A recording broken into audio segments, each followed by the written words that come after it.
Good morning. My name is Vince Smith, and I serve as the director of the Agricultural Policy Studies program at the American Enterprise Institute.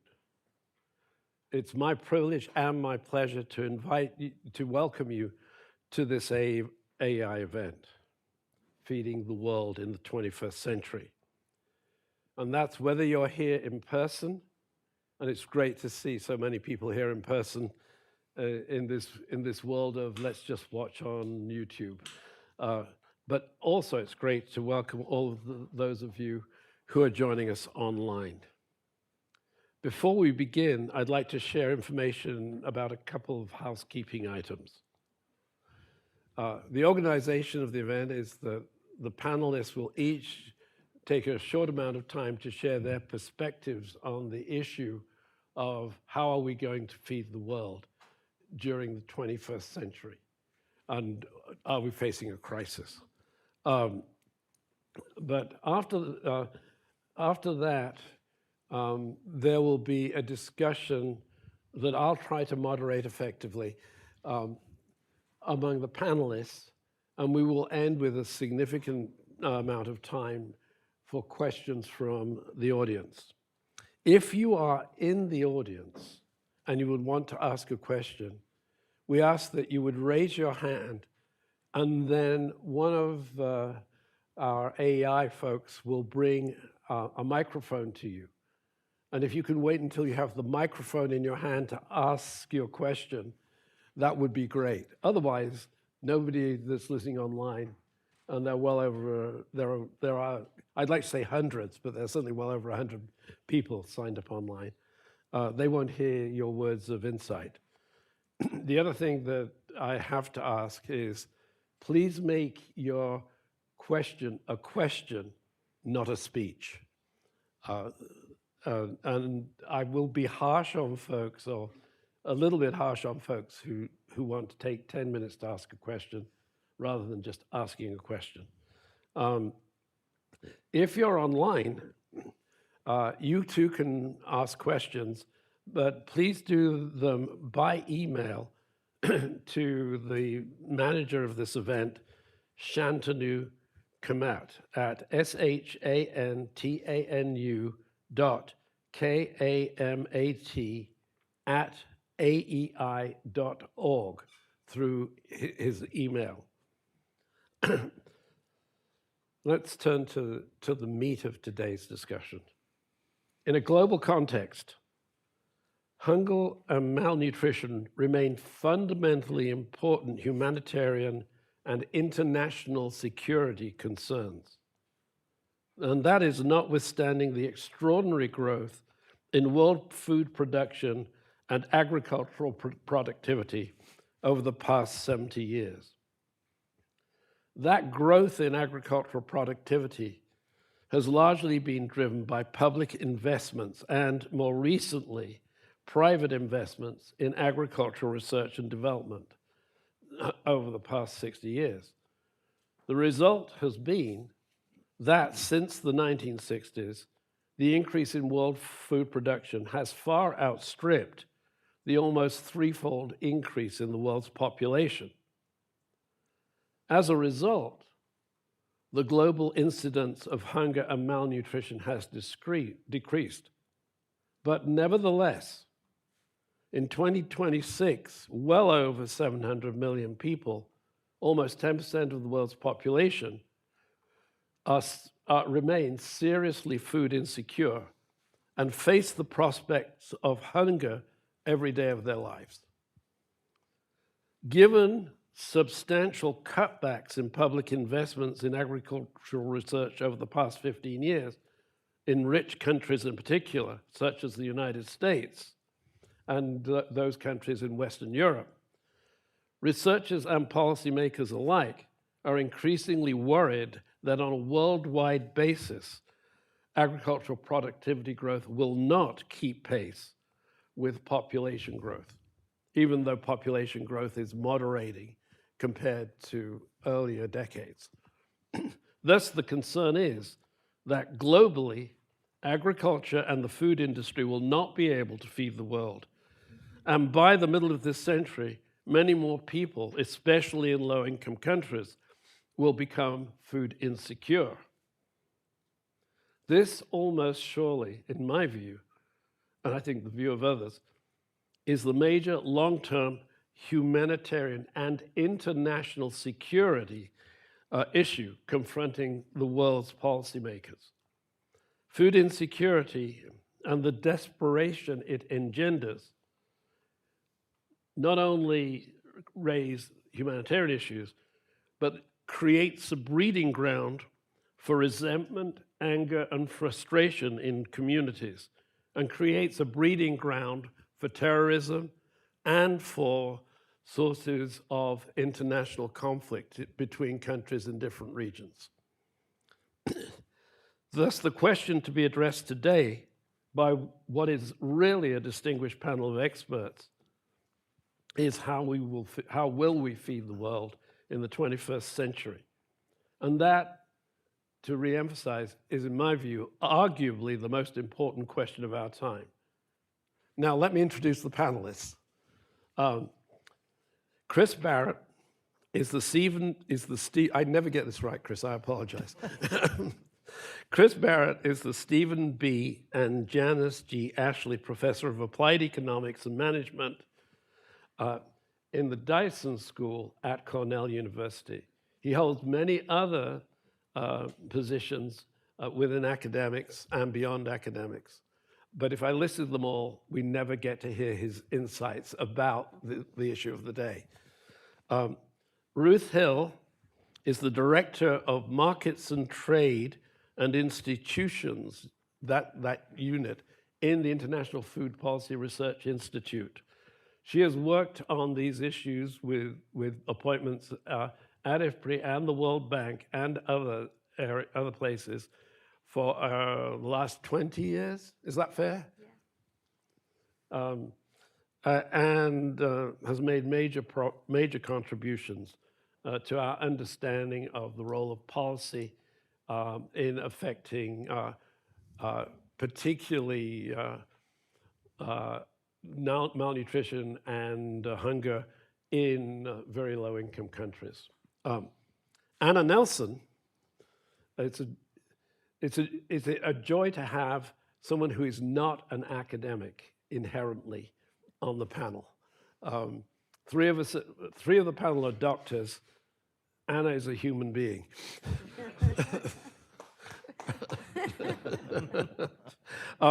She is the executive director of the Food Security Leadership Council.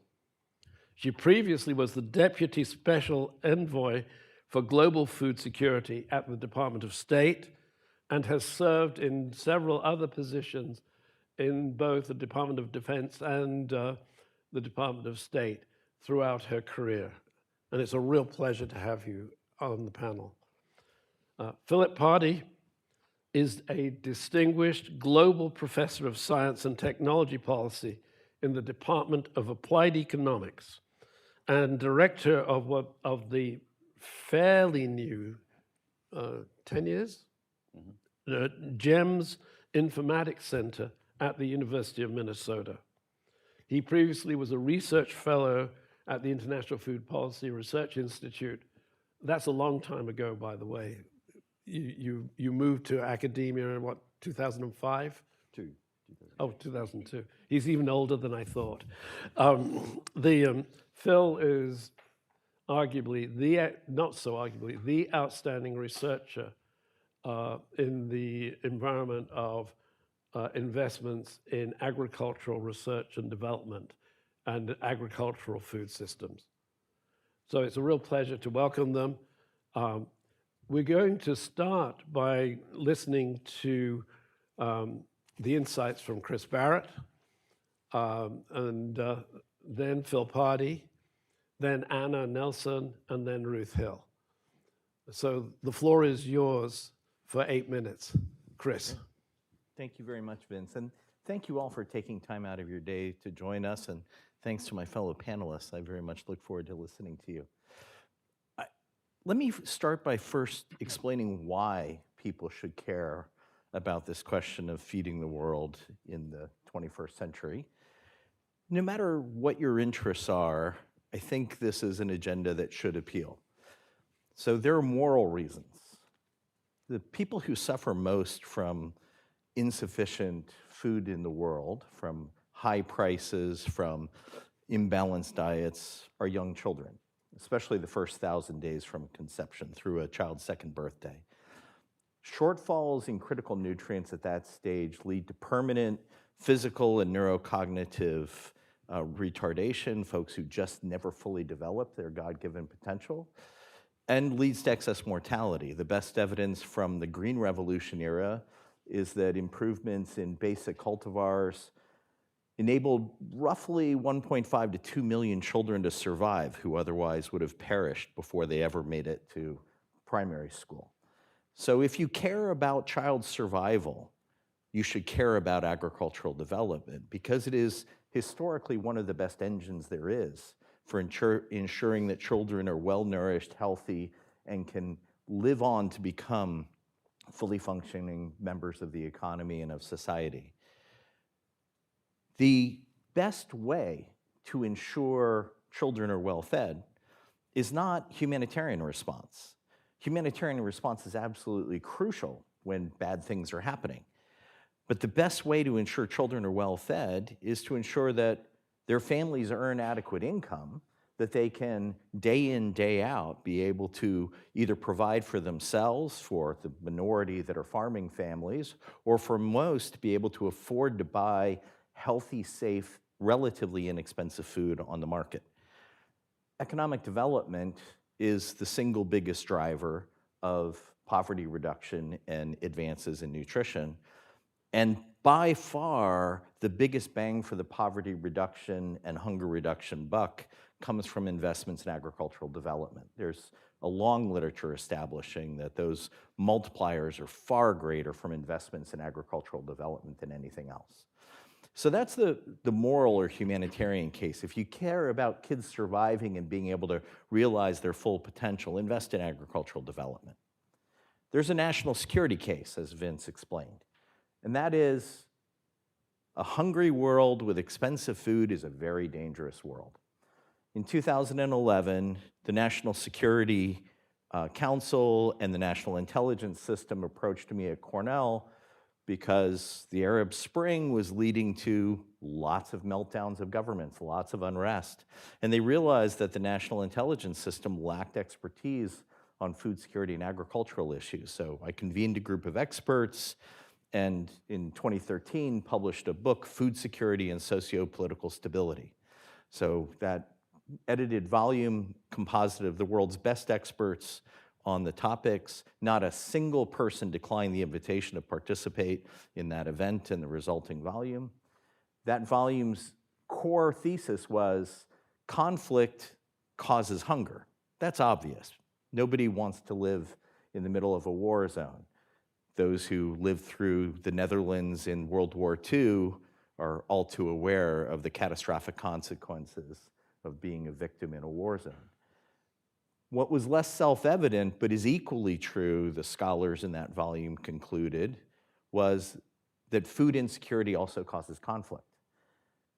When governments fail to provide for their populations, people rise up. They become frustrated at high cost of food and an ineffective safety net. When food prices are high, the land and water resources that are central inputs to food production become extremely valuable, worth fighting over, especially if you're a guerrilla movement needing a resource base that you can monetize to be able to finance the acquisition of weapons and the provision for a guerrilla army.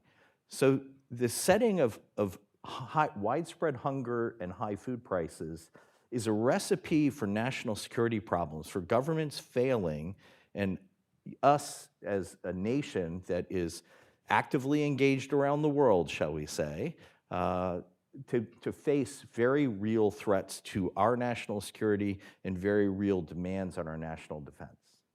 So there's a national security case for agricultural development because the way in which you ensure food security and that you bring down real food prices is through productivity growth. I'm not going to spend a lot of time on productivity growth. Phil's the real expert on this, and I'm confident he's going to address this. The third case is economic. The United States is an aging nation. Population is not growing here other than through immigration now, and our markets are essentially saturated. The vast majority of the growth in food products and agricultural products in general over the remainder of the century will be in sub-Saharan Africa. Almost the entirety of global market growth is going to be in low and middle income countries through population growth, income growth, and the much higher marginal demand for food demand coming from an added dollar of income, what we economists call an income elasticity of demand. And roughly 50 to 75% of that's going to be in sub-Saharan Africa, where basically all the world's population growth over the rest of this century will be. So if you are a business involved in the food value chain, Africa is your market. Moreover, if you are involved in any business, you're going to need a workforce. Our workforce, our domestically born workforce, is aging. That workforce has to be healthy and well-educated, and that's going to increasingly come from abroad. That's certainly true in Europe already. It's increasingly true in this country. And if we don't ensure that the children growing up and being educated in today's low and middle income countries are healthy and well-educated, we are setting ourselves up for problems in industries that are going to rely on those workers. If you don't want your children to have a non-robot healthcare worker caring for them in their old age, invest in today's children in Africa and Latin America and Asia, because they are going to be the caregivers for your children. I'm old enough where they won't be my caregiver, but my children's caregivers. So there's a strong economic case, whether we need a workforce or we need a market for our products. So what does all this imply? Let me just offer a couple of quick overview points. The first is, and again, I think this is going to be the essence of Phil's talk, we have to get back to investing seriously in research and development for agricultural productivity improvement, particularly sustainable agricultural productivity improvement, that reduces our demands on water and land and lessens our dependence on toxic agrochemicals. And it has to focus much more on nutrient-rich foods, on fruits and vegetables and legumes and nuts and animal source foods than it has to date. It's not that staple crops, roots, and tubers and cereals aren't important, they just aren't enough. We have lots of calories in the system, indeed, too many calories relative to other nutrients. So the first order objective, if we get nothing else done, is sustainable productivity growth in healthy foods. And that's going to require legislative targets on both total factor productivity growth. We should be aspiring to 1% to 2% growth, ideally an average of about 1.5% growth per year. We're well below that now. We should translate that into nutrient growth, not calorie growth, but growth in critical nutrient supplies. That's what helps us bring down the cost of nutrient-dense food. So we should set this also in terms of calcium availability, vitamin A availability, et cetera. So point one is R&D investments focused on sustainable, healthy food expansion. The second is we have to grow the base of young people working on these things. We have really withdrawn from investment in young scientific talent, both domestically and around the world. China trains roughly 3 times as many young Africans as graduate students as the United States now. The United States still has the world's best land-grant university system, the best colleges of agriculture and natural resources in the world, yet we are way behind in training the next generation of people who will both develop science appropriate to our setting as well as their home settings, as well as an allegiance to the United States and to our allies. So we have to reinvest in the young people who will do that science going forward. Not many of them are going to come from the United States. We need to lure more in, but we also need to develop partnerships with those from low and middle income countries who will invest in this. Third, we have to invest much more in Africa. As I said, that's where future food demand growth is going to be. And the one quibble I have with the title of this session is Feeding the World. It's a great misleading statement because really what happens is nations feed themselves. More than 70% of food is consumed in the country in which the feedstock of that food was grown. Trade is a crucial shock absorber in the global system. It's what stabilizes prices. But diets are dependent upon what's grown domestically. And you have to develop agricultural productivity growth for the settings in which demand growth will occur, because nature is a central piece of agricultural production, and soils and climate and pests and pathogen pressures are crucial to productivity. And if you don't adopt technologies, if you don't develop and adopt technologies suitable to the local agroecological context, you way underperform. The best estimates are about 80% of the productivity gains from innovations in American and European agricultural technologies get lost in their translation to sub-Saharan Africa, for example. We have a big technology mismatch problem. Think about the magic of the land grant system of the United States. It wasn't just that we invested a lot, it was also that we decentralized that investment. It was across 50 states, each doing work specific to the agroecological context that generated big productivity gains in that state that spilled over into analogous agroecosystems elsewhere in the country and indeed around the world. And the same has happened moving from overseas investment in R&D to the US. Investments in improved rice technologies, improved germplasm in rice developed in Southeast Asia, in particular in the Philippines at the International Rice Research Institute, underpin the germplasm used today by American rice producers in Arkansas, Louisiana, Texas, and California. Their productivity would be far worse if we hadn't invested in technologies abroad. But you have to invest in technology development, both basic research and adaptive research in situ. So we have to be investing much more in ag R&D in the developing world, above all in Africa. And finally, the private sector has got to play a much bigger role in this. Getting an extra $5 or $10 billion a year for agricultural R&D investments out of the Congress is a very heavy lift. That's the change in the couch cushions on Wall Street or in Silicon Valley. Literally, the S&P 500 firms sit on more than $2 trillion with a T dollars in cash on hand right now, earning on average less than 3% per annum return, where Phil is going to tell us about the very high rates of return on ag R&D. Why is the private sector not investing in this? Because we aren't setting up investment incentives enough to lure in massive private capital that can unlock the potential of agricultural R&D to address these problems. We don't have to do it alone through the US federal government. We just have to set up the right incentive systems, advanced market commitments, benevolent patent extensions, smart private-public financing, some de-risking guarantees offered to the private sector that invests in things that generate both good jobs and better technologies and sustainable productivity growth in agriculture. I could go on, as Vince knows all too well, but I will stop there. Those are the big points. We have to invest in R&D. We have to invest in the young people who will carry on that R&D going forward. We have to do much more of it in Africa above all, and we've got to find good ways to crowd in private sector capital and ingenuity to make this work well. Thanks. He only took double his time, but every word was worth Apologies. it. No, it was worth it. I learned stuff, and I'm old. Phil Pardee is going to be our next, is the next person to share his views with us and his insights. Phil, the floor is yours. I believe you have slides. Just a couple, just a... Yeah.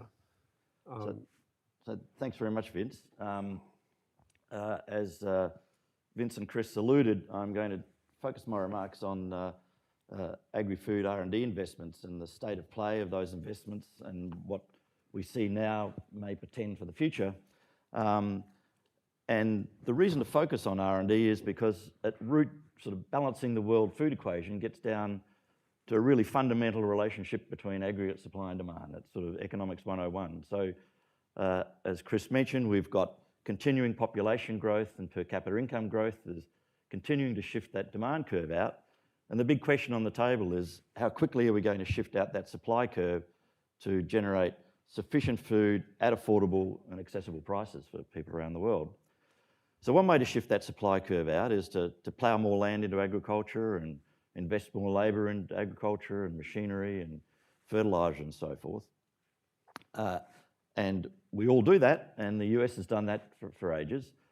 But the other driver is productivity. And just to give you a sense of how productivity growth, the relative magnitudes of shifting supply through increases in input use versus productivity use, myself and Julian Olson and others have done some work over the years in the US where we've got really good data to get a sort of in-depth handle on productivity performance of US agriculture. And if we just held technology in US agriculture where it was at World War II, say in 1949, and tried to account for the output growth that we've seen in US agriculture, we'd only account for 39% of that output growth through increased use of inputs.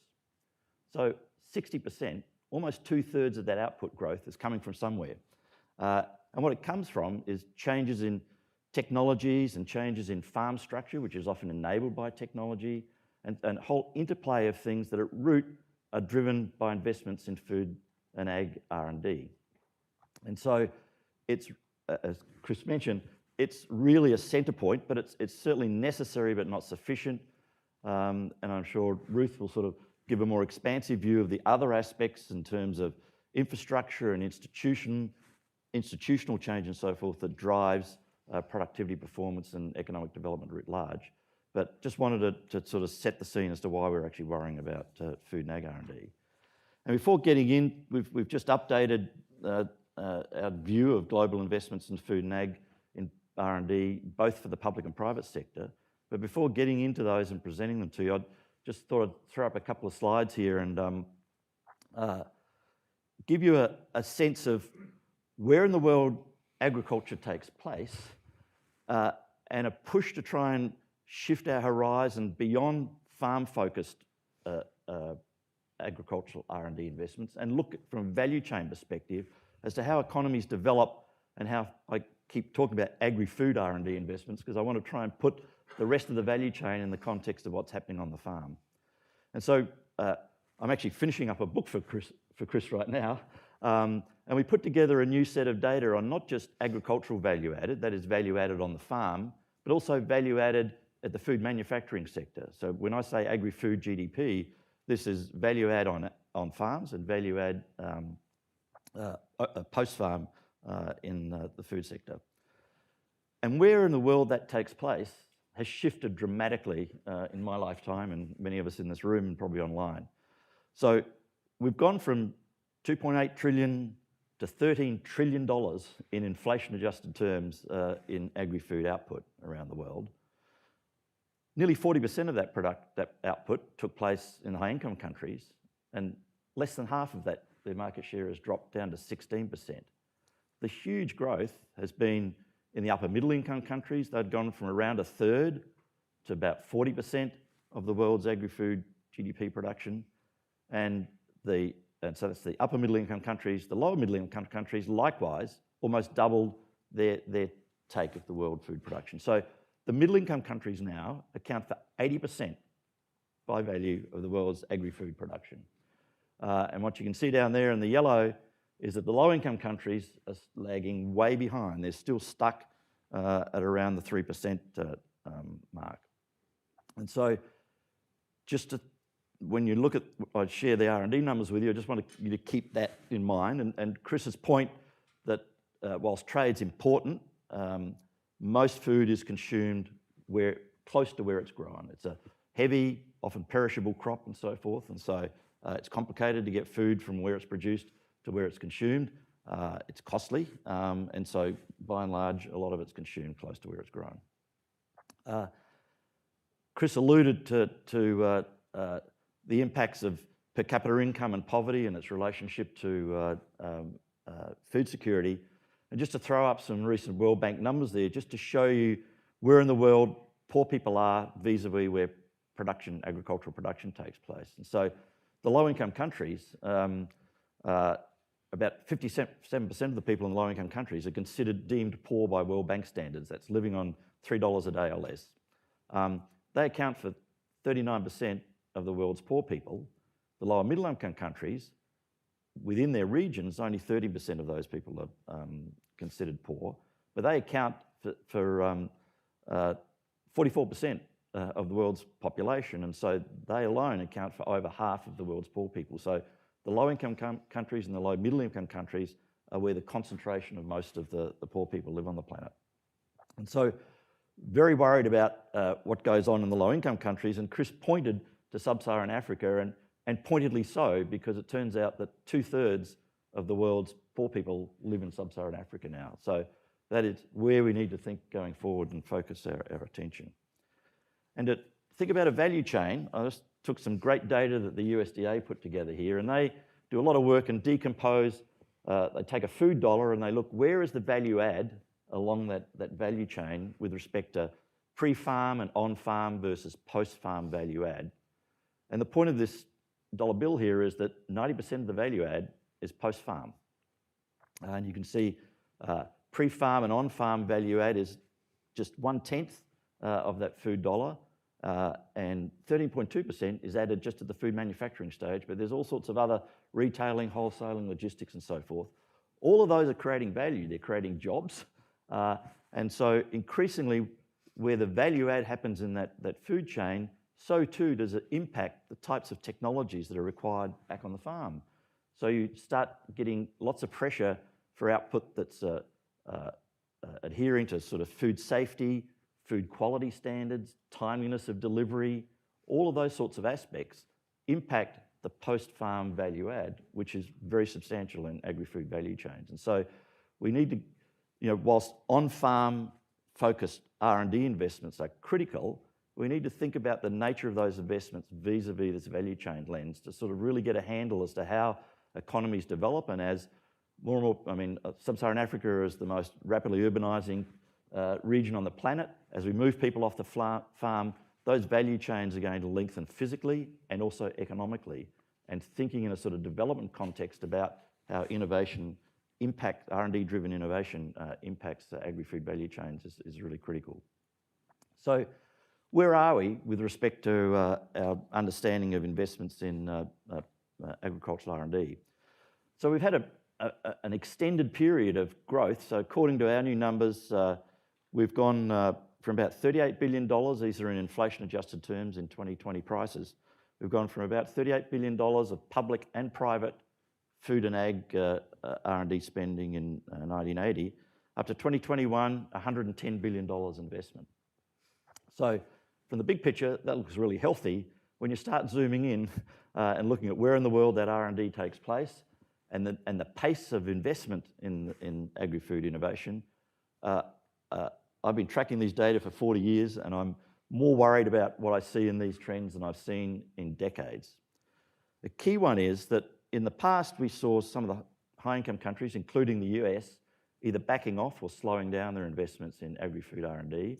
In these new data, we're seeing a pervasive and widespread slowing down and cutting back in inflation-adjusted terms in these investments. So since 2010, in our new estimates, over 60% of the countries had slower rates of growth in agri-food R&D investments than they had relative to the long-run trend from 1980 to 2021.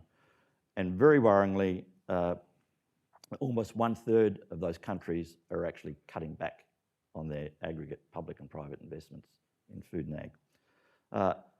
That cutting back is very pronounced now in the low-income countries. Almost half of the low-income countries in our sample have now negative growth rates. They're not doubling down, they're turning back on investments in agri-food R&D. Maybe Ruth might touch on some, lots of pressures for investing in things other than food and ag R&D where the payoffs are very long term. And so just as there's political pressures here, there's lots of political pressures in low-income countries. And also, I think a donor fatigue. A lot of those national research systems historically had been significantly reliant on funding support, both domestically but also internationally. And to the extent that international investments in food and ag R&D has slowed down, so too is that investment growth in developing countries. So where in the world this takes place is changed dramatically. Sorry, I should have put that little dot up there before. So where in the world this takes place has changed dramatically. So if you think back to that previous slide as to where in the world agricultural production takes place, So R&D has followed where production takes place. So in our estimates, the middle-income countries alone account for half of the world's food and ag, public and private R&D investments. So China, India and Brazil alone, in combined terms, blew past the US a decade and a half ago in terms of their aggregate spending. And just those three countries alone are spending the equivalent now of what all of the other high-income countries combined are spending. So that's a huge change in the geography of that innovation landscape. So in some of the high-income countries, and I'll give you some numbers in a little bit, including the US, like in the low-income countries, that spending has either slowed or stalled as well. And so part of it is a doubling down by these particularly upper middle-income countries. China, for example, is now outspending the US 2 to 1 on both public and private food and ag R&D. When I got in the game decades ago, China was way down the list, and they've had a persistent policy of investing and creating opportunities for public investment in this space, and not just state-owned industries, but private industries and so forth. A huge growth as their value chains and their off-farm value adds develop, so has their investments in this area. Another dimension of who's doing the research that's changed dramatically over the past few decades is the role of the private sector. So in our new estimates, the private share has gone from just under a third to around a half globally. That private presence is fairly highly concentrated in the high-income countries and the upper middle-income countries. And just to put a note in there, the low-income countries, there is a private presence there. I just got back from a trip to East Africa and met a whole bunch of small and medium-sized startup companies, and so that there is a change going on in terms of those value chains, even in those parts of the world. But their private level investments in food and ag R&D are, by our estimates, around just 14%. I often get asked, so it's okay that we're backing off from conventional investment patterns in food and ag R&D. We've got a lot of VC, venture capital that's going to come into the space and save the day.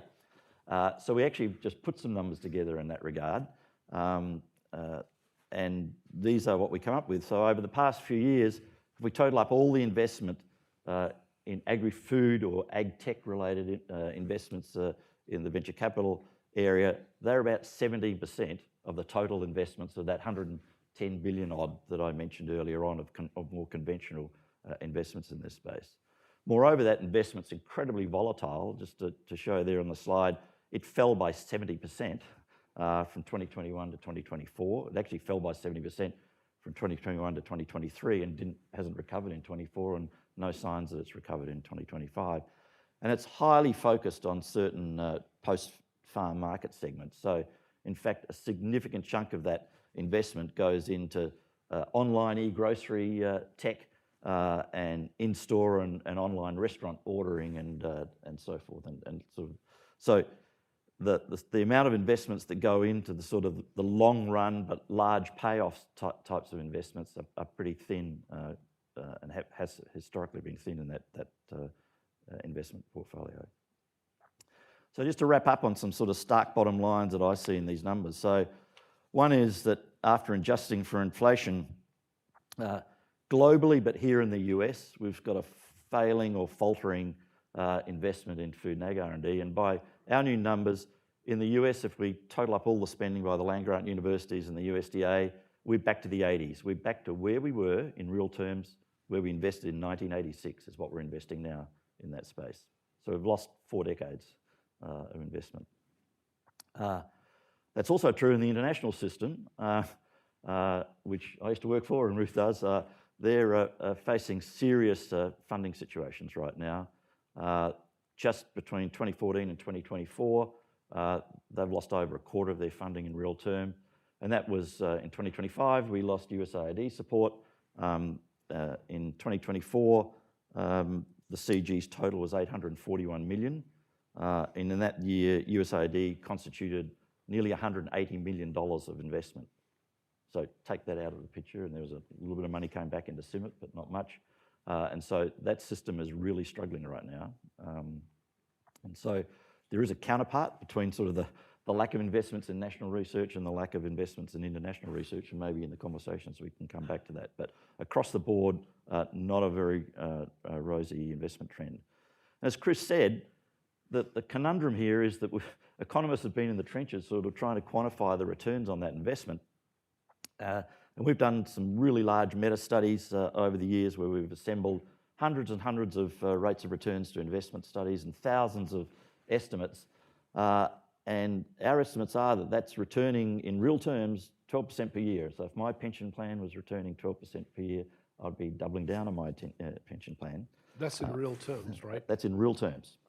And so the issue is that those payoffs take a long time to occur. So from sort of ideation to impact is not an election cycle, it's decades long.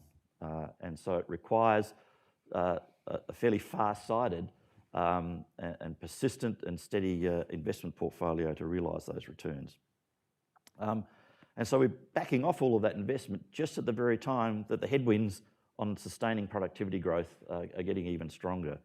Chris alluded to, and I and others have looked at productivity performance here in the US, which has actually been slowing dramatically. Crop yields, when we did a look a couple of months ago, it takes almost twice as long to increase crop yields by 50% now as it did back in the 1960s. And we're talking 15 to 20 years to increase crop yields by 50%. So if we're trying to think about what the world food situation is going to look like in 2050, we're casting the die of that future right now. So the productivity performance that we're seeing play out now here in the US and elsewhere was to a substantial degree driven by that faltering and slowing and cutting back in R&D spending that I just alluded to that's been happening over the last few decades. So whilst it's a long run sort of investment strategy, that long run becomes the short run if you start backing off that investments, and suddenly you're in the situation that we're in right now. So we've got these increasing headwinds in terms of climate changes, crop and pest disease, also regulatory restrictions. There's significant parts of the planet where certain technological options have been ruled out by regulatory restrictions, where in other parts of the planet they're used, and I think there's a time to sort of sit and rethink some of the regulatory constraints. It's not to back off regulations entirely, but to think in a much more insightful and science-based way about the nature of those regulations. And as I mentioned, changing market realities mean we have to completely rethink the types of investments and the types of technologies that are relevant for on the farm when the post-farm market segments are growing very rapidly, and particularly given that the changing role of the public and private sector. I think we hopefully come back to that in the conversation, a big rethink about what the public sector is doing and what the private, and how that relates to the private sector research. And I think there's lots of opportunities. We've been working on some at Minnesota and elsewhere to really think about how you can incentivise not just investments, but also partnerships in ways that create joint innovation environments. So my bottom line's Chris, the same echoes Chris's, that there is real, and I'd underline real urgency, it seems to me, to really revitalise and sustain these investments in agri-food R&D, because I think the future is inevitable if we don't do that. I mean, we can look at the past and see where we are now. I think that's a pretty good guide to where we're going to go in the future if we don't turn this around. So thanks, Vince. As moderator, I'm sitting here thinking, are my other panelists going to get a chance to talk? The 8-minute rule that I asked them to obey is being violated in the extreme. But there's a good reason why it's being violated, because the information that we've been given by Chris and by Phil is extremely important. It's as accurate as we can, as economists, ever get to share. Anna Nelson is the executive director of a relatively new initiative that really is focusing on food security. And given her experience in government, in relation to national defense issues, I'm really looking forward to hearing what you have to say. Well, thanks so much, and thanks to you for laying out the sort of problem statement for the day, and to Chris and Phil for addressing sort of these two major issues and why we need to think about them. And my job is to think about, so what do we do? What do we actually do to sort of fulfill some of these wise recommendations we've gotten here? And I think the first thing we have to accept is retreat and complacency are not good options. The United States can't turn its back on the issue of global food security. First of all, it's something that we've been leaders in for so long, a lead donor, a lead in innovation, a lead in the multilateral architecture that works on these issues. But that doesn't mean we have to lead in the same way we always have, nor should it. We should lead in a way that's more strategic, more results-oriented. So we've been doing a lot of thinking about what that means. It sounds nice to say we can do better, and we know we can do better, but how? And I think a theme that came from both Chris and Phil, and that I've certainly learned significantly from them on, is this concept of productivity growth, and particularly sustainable productivity growth.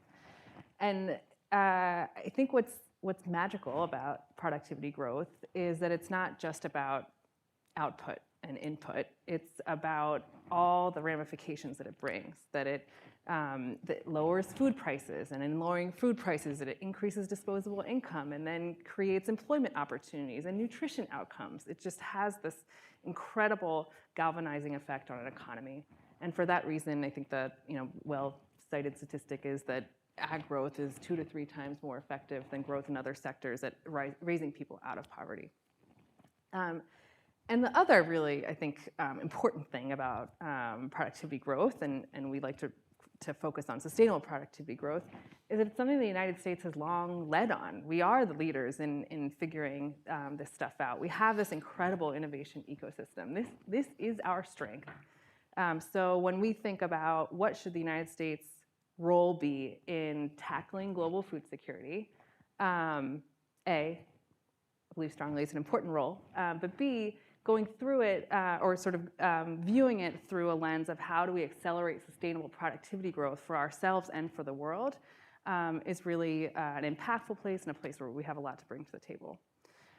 So we then come back to the first question: how do we do that? How do we, as a government, as a country, work to accelerate sustainable productivity growth in a really strategic, concerted way? And we think about establishing that as our goal. I think over time, many of the systems that have focused on global food security in the U.S. government have proliferated in their objectives, all very worthy objectives, but just so many different things that are piled on to any given investment that they must do. So our sort of first contention is that our investments, whether it be in international ag development or public ag R&D, the goal should be sustainable productivity growth. And then the second, of course, is let's make those investments. So on the agricultural development side, international agricultural development side, I should say, I would posit that there are really 3 things we should do.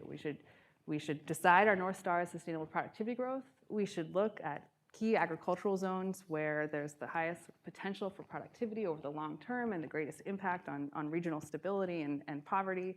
And focus in on those. And then thinking about bringing innovations to the table that can lead to that productivity growth. And again, that relies so much on our innovation ecosystem and everything that we can bring to the table there. The second aspect of productivity growth and how to get there, if we're looking at innovation as sort of the path, is policy barriers. And the United States government has always worked with partners on policy, but often not in a particularly focused way. So thinking about how, what are the key policy barriers that we want to tackle from a strategic perspective, and then really coming up with a campaign that uses all the tools of government to advocate for those changes diplomatically.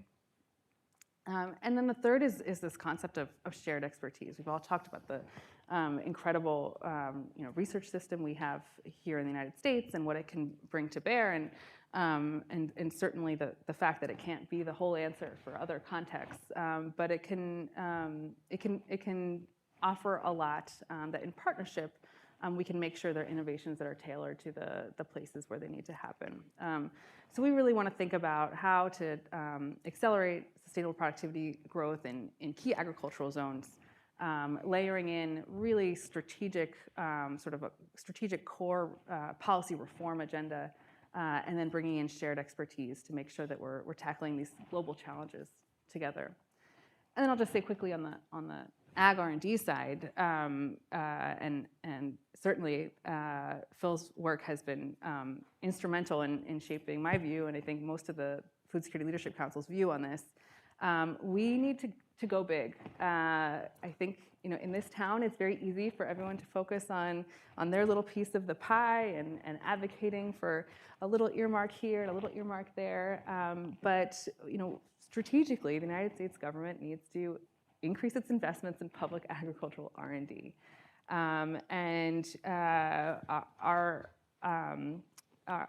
What we would posit is that we should put $100 billion over 10 years. That would be, on average, tripling our public ag R&D investment every year for 10 years.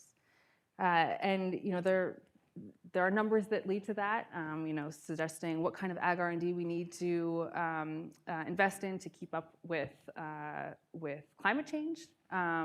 But that's just sort of to keep steady state, not to make our food systems more sustainable or more nutritious. So okay, that's not enough. To think about how we want to compare with others in the world, other countries who are investing. I think China, for example, is now investing twice as much as the United States. How do we consider that as a marker for what the U.S. investments should be?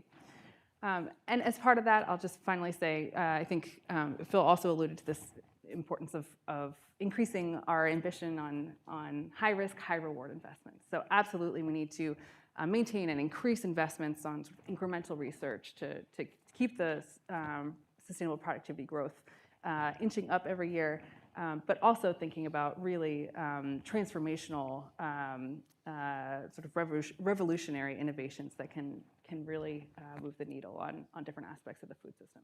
So I'll sum it up there and maybe catch up for some of my more long-winded colleagues, but thanks so much. Ruth Hill has decades of experience in looking at in-country, on-the-ground policies that affect the availability of food, the productivity of smallholder farmers, the overall effectiveness of food chains. That's really, her job is to be one of the most creative and thoughtful people in the area of what countries, low-income countries, do and should be doing. So I'm really looking forward to hearing what you have to say. Thank you very much. And I think that's I'm going to remember that description of what my job is. So, and I think that's a good thing to be aiming for. So I guess the challenge with going last on a panel is that all the good stuff's already been said. So I do have some things that are going to repeat a little bit what some of the other panelists have said, but hopefully that's sort of a useful emphasis. And I'll go quickly through that and then maybe spend a little bit more time on things that maybe haven't appeared yet in the comments. So I thought it would be useful for us to start with what our challenge is, and I think Chris laid it out very clearly, and the other panelists, Phil and Anna, also sort of highlighted sort of where we are on key aspects of that. But just a big, broad picture. Here, this graph shows the number of people living on less than $3 a day, which was also some of the data in Phil's slides. And what we see from this graph is that since 1990, we've seen unprecedented rates of improvement in global food security. So really amazing historic progress. But we also see that, as of the late sort of, what do we call those? Just sort of like around 2019, just before 2020, this was something already happening before COVID, but then compounded by COVID, is that this has really plateaued. And if we look sort of within the graph, what's really worrying is this orange streak, which is that we really have not seen the numbers of people living on less than $3 a day going down in sub-Saharan Africa. We're actually seeing it increase. So we're not seeing progress that is fast enough to keep up with the population growth that we're seeing in that region that we know is going to keep coming. So I think as we look at this, I think a good question to ask ourselves is, well, what drove that amazing progress? And can we do that again? What would that look like? So this is going to repeat a lot of what's said, but I think it's such a fantastic example of progress that it's good to sort of have these positive stories in our head at this sort of less than optimistic moment.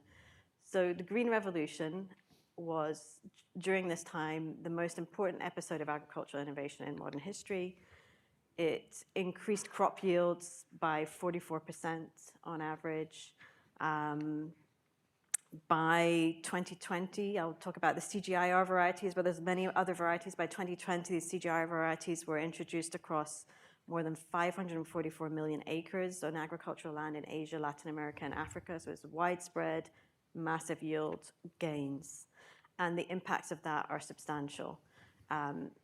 The impacts on the availability of food, but also the impacts on income of households that were growing that food, which then allowed them to undertake investments to educate their children, to have fewer children, to move out of agricultural production into other higher return activities, so spurring incredible economic development across these economies.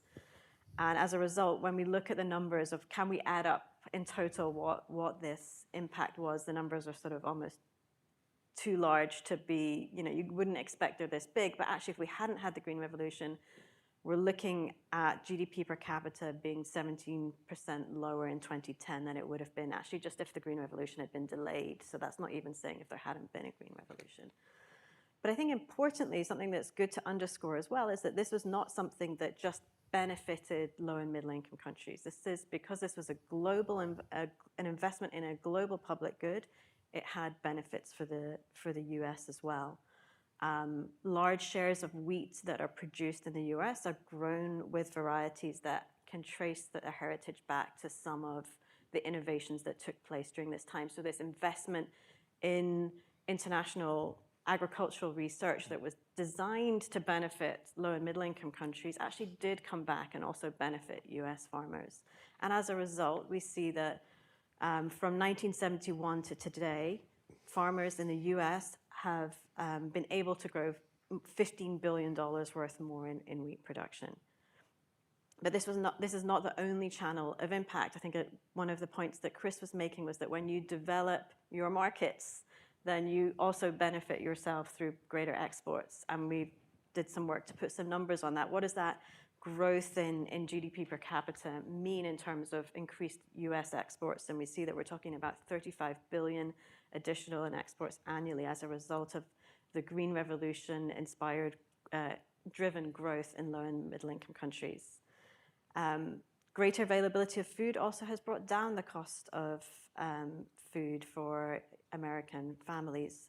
The cost of a healthy diet is $51 less annually for a family as a result of the innovation in food.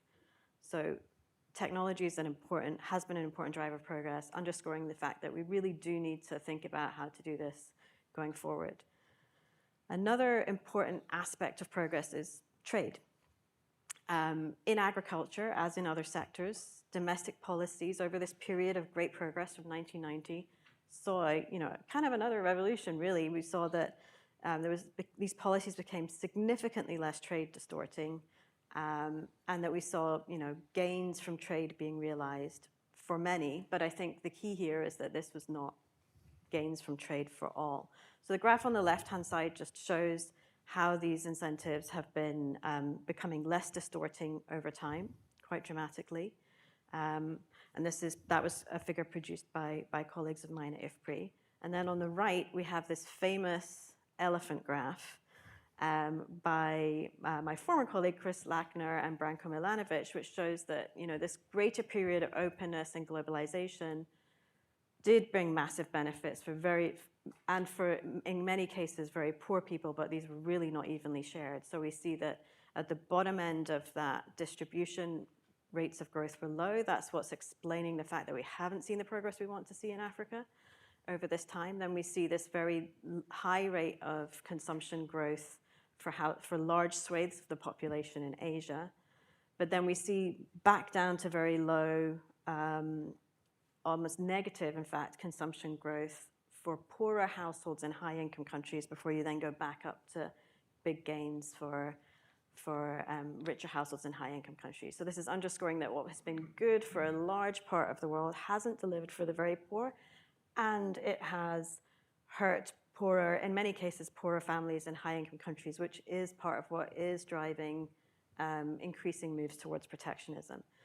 And for those of you who can't see an elephant there you go. So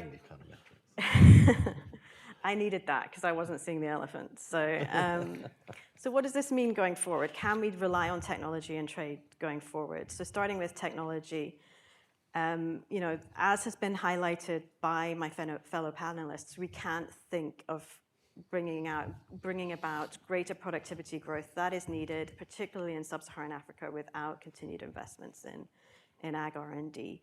And I think we see the potential for faster progress than ever before with this spending, right? So advances in gene editing and in AI has really allows there to be much faster progress than before. So this potentially could be something that not only is needed to deliver progress, but actually could even deliver progress much more quickly than we've seen in the past.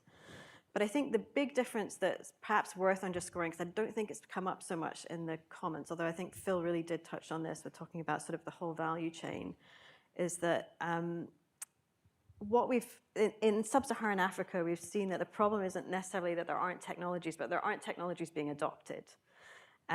We see that on-farm investments in crop production are lower, and we see that sometimes that even when we have technologies that we know have a positive return, they're not being adopted. And that's partly because the risk of these investments is incredibly high. And we need to think then about how are we addressing that risk? How are we going to bring down production risk by helping households invest in the quality of their soil and their water management? How are we going to bring down price risk through better functioning markets? How are we going to help households manage the risk in the system that remains? And I think there's room for technological innovation there too, right? So we're seeing really strong advances in the ability of farmers to do sort of precision agriculture through increasingly localized and farmer-specific advice given. It helped very often by AI technologies.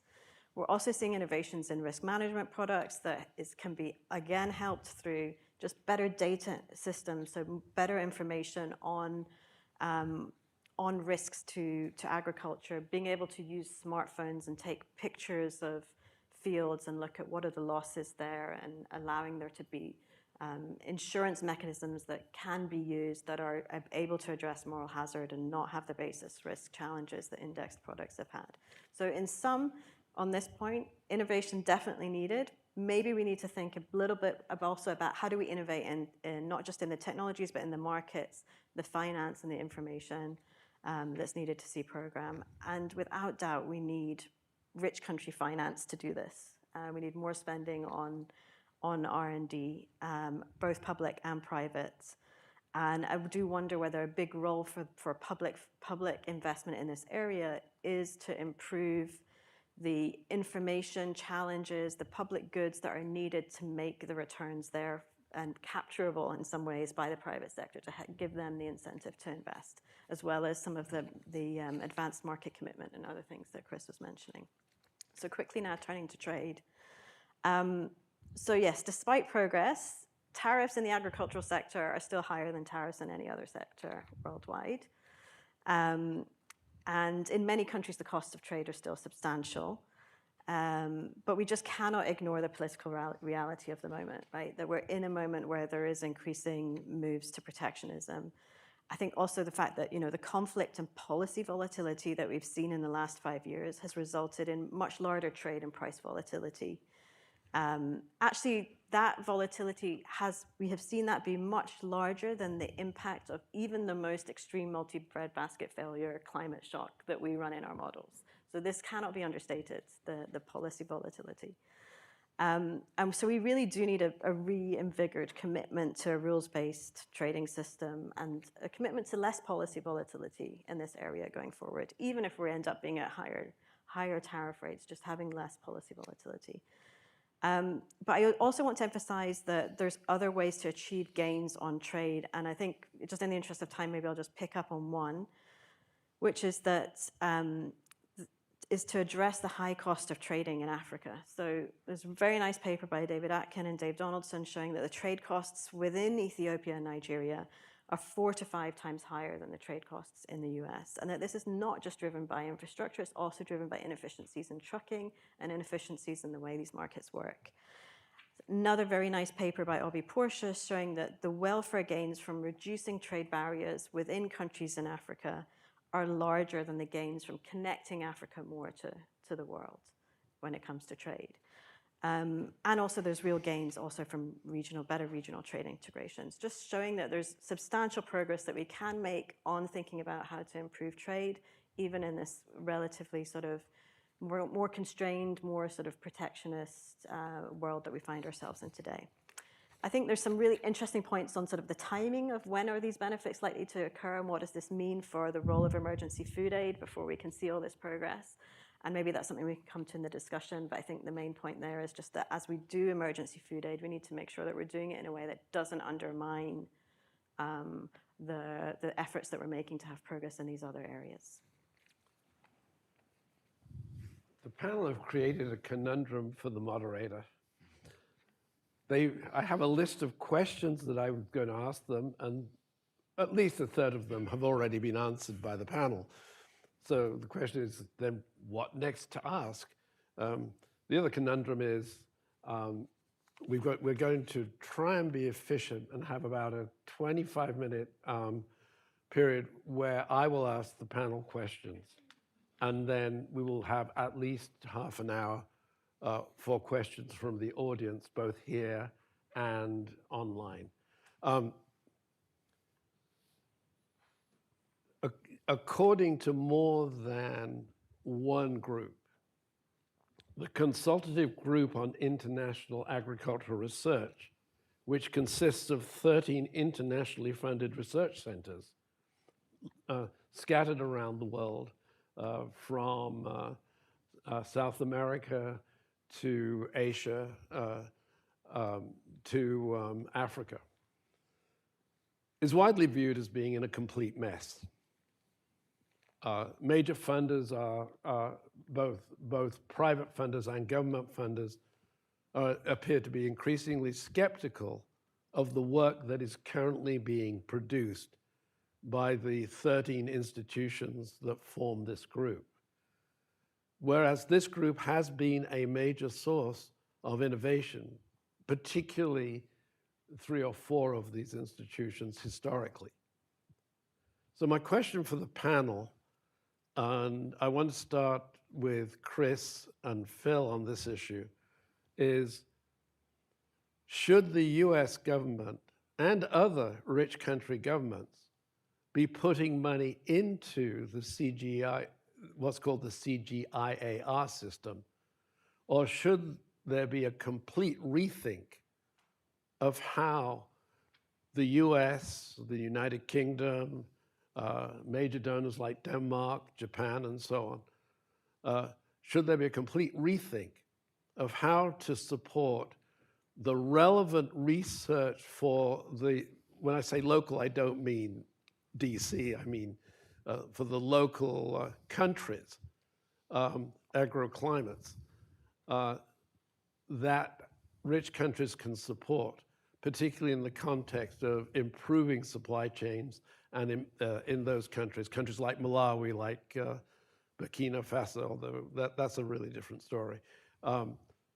What should happen in terms of contributing to the international research knowledge that is going to be crucial and relevant for sub-Saharan countries and other countries where agricultural development is urgently needed. Chris, what do you think? 20 years ago, I led a review of all the social sciences in the CGIAR. And that report, what they call a stripe review, sounded an alarm that this CG was on the verge of collapsing in the quality of its social science research. IFPRI notwithstanding, I think that has largely been borne out. But the key part of that was the reason. And the reason was that the CG's success period was based off of generous and largely unrestricted resources. Let the scientists and their local partners figure out what the problem is and how best to deploy science to solve it. And this had completely turned about, that now it was donor agencies in London and Washington and Paris dictating what the scientists would work on and how. And that was demonstrably failing. So the switch to completely restricted resources was choking off innovation within the scientific enterprise. So the answer today is, don't restore money with all the restrictions that we've had for the last 25 years.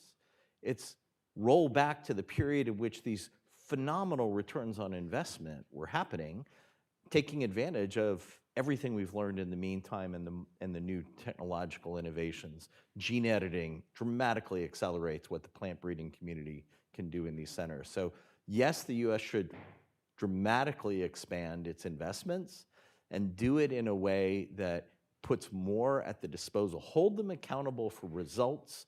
Don't tell them how to get the results. Phil.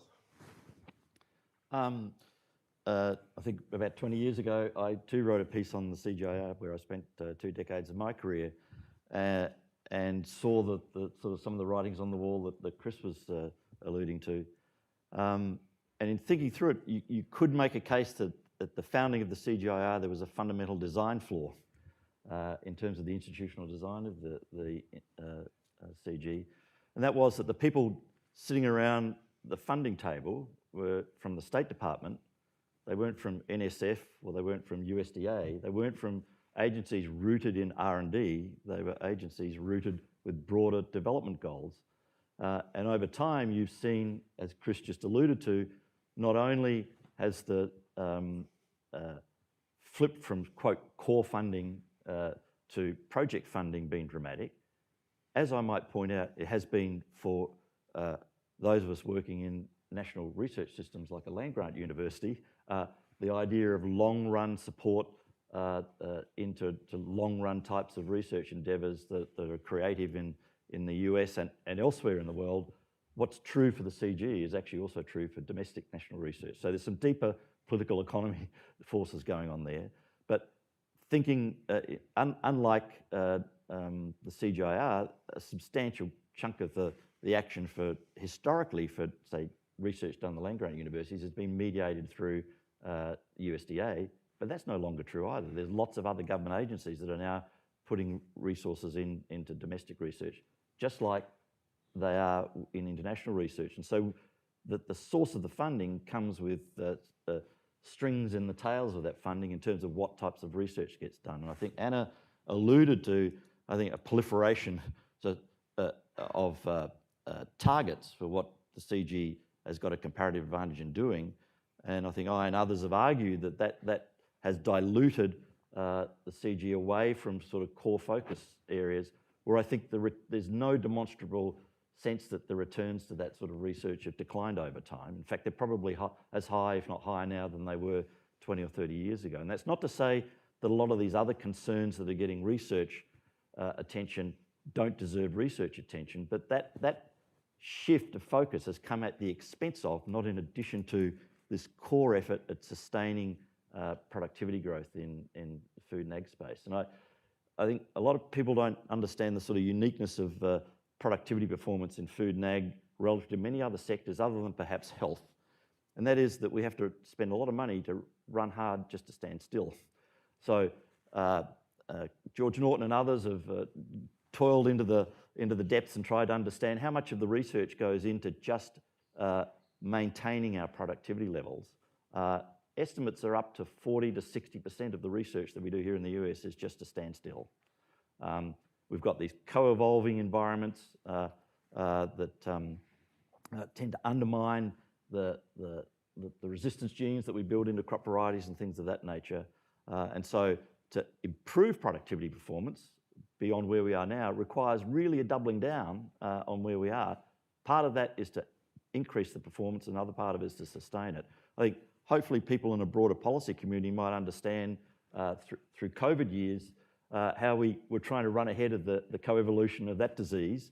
And so what's true in health in terms of we get an annual vaccine for pneumonia and things like that, those exact same things are happening over in the livestock and crop side. And so I think that it's not just the amount of funding, but it's the form of funding. And I think one final comment is, as I mentioned in my remarks, the external landscape for the CGIAR has changed dramatically. So my estimates are that the CG is now 0.7% of the total R&D investment space.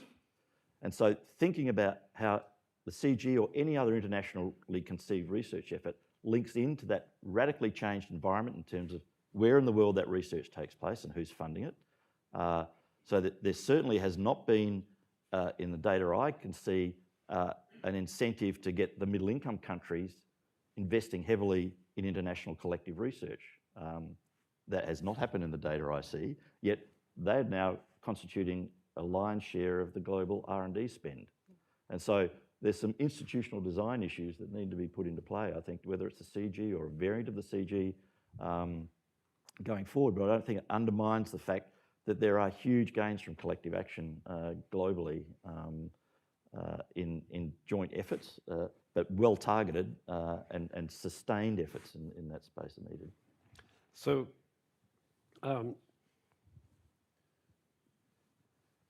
I've got two questions that I want to ask the panel before I open it up to everybody else.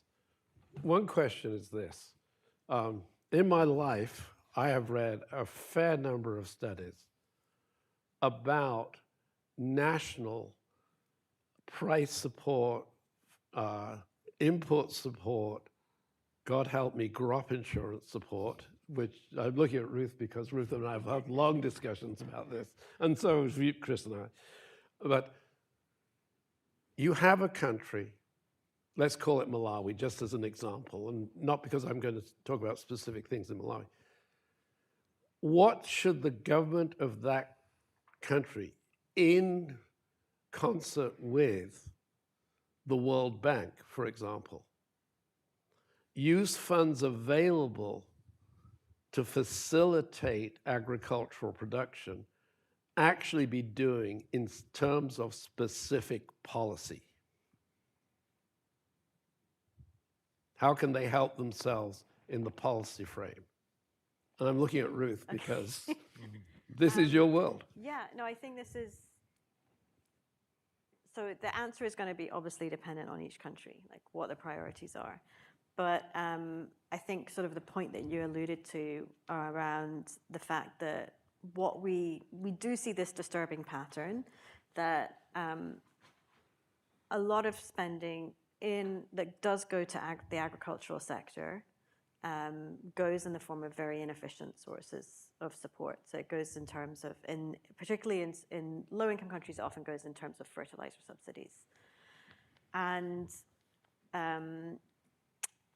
this is, we've written, I think everybody's written ad nauseum about why this is not a good idea, but yet they persist. So I think it's worth our while taking the approach of why do governments do this? What is the policy, the political economy situation that causes these being the main source of spending? And how can we think about other policies or other interventions that meet those objectives, but that are less distortive? So this might then not be the answer of like, what's the best thing to do? I think very often the spending that's going to, at a national level, is, outside of the R&D sort of translational spending, is going to be things like on infrastructure, on information systems. That's going to really help agriculture. And I'm talking right now about what they do within agriculture. So if we think about subsidies, they're nice because they deliver an immediate productivity gain. Even if it's inefficient, it's still, you know, Better something. than nothing. It isn't nothing. And they're tangible. They're, you know, they're in the hands of farmers. They know they got this from the government, so it's a good sort of political, has good political incentives. So can we think of something else that has an immediate productivity gain? Ag R&D is not the answer. So we can't say, don't spend on fertilizer subsidies, spend on ag R&D and just wait 20 years and then your farmers will be happy with you. That's not going to work politically. So what can we think about that will have a productivity gain today? And that's really where we're focusing our research right now on this question.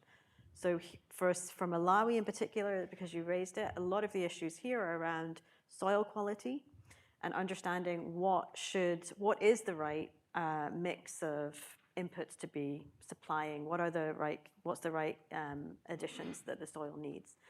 So actually doing things like spending on soil testing for farmers, providing farmers with those soil testing results, making sure that the inputs, whether, you know, if a farmer needs to add lime to their soil, that they can get that's, you know, worth, you know, that they, whatever the other inputs they need are there as well. So I think that's one piece of what we're doing. But I think sort of, as I alluded to, that a lot of the constraints that stop farmers investing in fertilizer are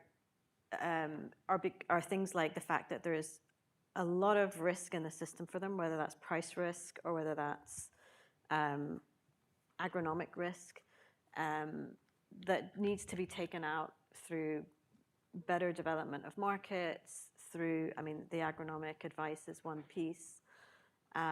But without taking that out, then you're going to end up doing a subsidy to just try and address this very complicated problem. So I think it's a mixture of having things that are going to deliver immediate productivity gains to farmers. We're looking at sort of precision agriculture as being a leading contender there, but then also doing other things to just actually make the economics work out for the sorts of investments that we want farmers to be making. So Anna, I'm going to come to you for the last question from the moderator. You have, the Leadership Council is saying we should be spending an additional $10 billion annually over the next 10 years, and probably well beyond that, as investments in the United States National Agricultural Research System. Where are you going to get the money from? How are you going to persuade Congress, and in particular the agricultural committees in the Senate and the House, who almost exclusively, it seems, listen to the farm lobby on R&D issues? And the farm lobby has a long history of saying R&D is important and then putting it at a very low priority in their ask for Congress. How are you going to move that needle? How does your Leadership Council perceive a pathway to moving that needle to substantially increasing R&D spending within the United States, which, although not ideal for low-income countries in sub-Saharan Africa, still has significant spillover effects over the long run, both locally and globally? What are you guys going to do to those wretched congressional members?